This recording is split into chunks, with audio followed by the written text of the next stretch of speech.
tinanong ko si Jordan ako. Hindi Hindi kayo pa ako nakabisa. pumunta din kung Oo. hindi nila alam. Hindi, kailangan talagang, kasi ito yung host country, yung illegal, na nagtatrabaho kayo sa ibang bansa, na hindi naman na yung host country. Unless kayo naman, meron kayo mga NOC, so allowed yun. Pero dahil ngayon, huwag yung gawing big deal yun. Kasi ginagawa nilang big deal. Kasi, kung hindi naman gyara, anytime pwede kayong gumura sa mga amo nyo. So kung kayo ay, kayo na mismo yung magsabi, Madam, it's fine, I will stay here, you can go. And then once you are okay, then, kasi hindi nyo alam, dito lang sila yan, lalabas lang sila ng Oman. Dadalhin kayo sa ibang country nila, sa country nila mismo. So hindi nyo alam, sino magsisecure sa inyo doon? Wala. Paano na lang, nag-iba yung galing ng amo mo, ang bait niya. Nandun ka na. Kagaya nung nandun ako sa Jordan, kung hindi ko pa sinabi dito kung ano nangyari sa akin, kung mula silang kalabalan. Kaya Kasi nga. ang sinabi nila vacation. Kaya dapat- Pero hindi vacation, doon natitira. Yes, kaintindihin nyo yun. Okay, kasi yung si Bia, hindi niya rin alam. Ngayon yung customer, nag-ano siya dito, nag-hysterical. Kaninang umaga, pa hindi ko pa nalapag yung bag ko. Kasi mismo ng embassy ngayon kausap nila. Kasi hindi nila in-explain ng maayos sa consulate na hindi sila talaga yung isa. Ang nakapasa sa kanila. So, kailangan kayo mismo sa sarili lang. Sa mga ganyang bagay. Kailangan kayo nag-coordinate kayo sa amin. Kayo nag-coordinate kayo sa amin. Kasi hindi naman yun para sa amin. Okay lang naman lahat ng mga sa amin for your security. Security nyo din yun. Sabi niya lang yung last week. Pasok kayo, Jai. Basta kasi nag-start na Jera. Sabi niya, Maricel, we will go to Spain. Sabi niya, ayun yung passport ko sa agency. Sasama ka lang sa Spain. Sabi ko, no, madam.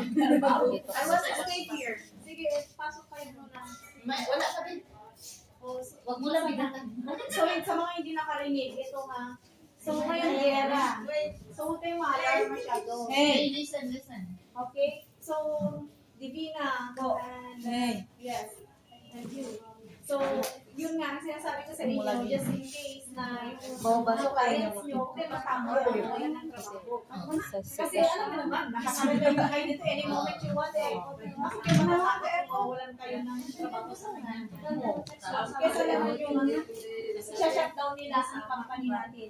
Kaya nga. Okay, so siguro naman, let's say na kayo dito, nakaka-advance din kayo. Hindi naman puro negative lang yung dito. Diba?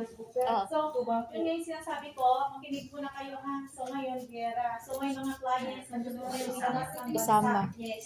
So, please lang, pag kayo ay sabihin nyo dito lang kayo. Kasi nakamonitor kayo. Yes. Nakamonitor ang gobyerno sa atin. At ako yung inamoy dito sa Panginoon. May question ako.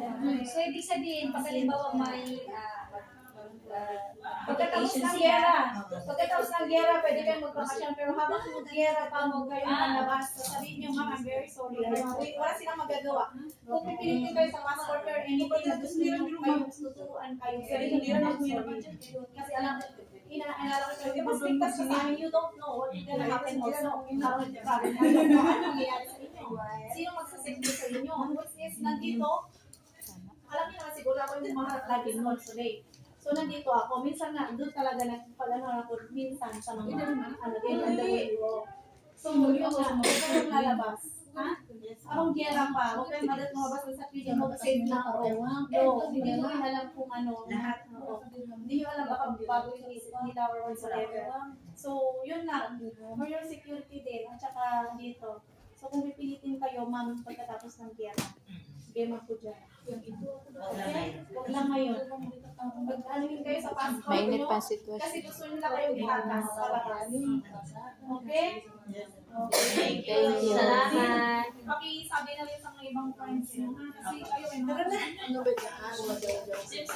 So, yun lang. Hindi, pero Tara na. kami.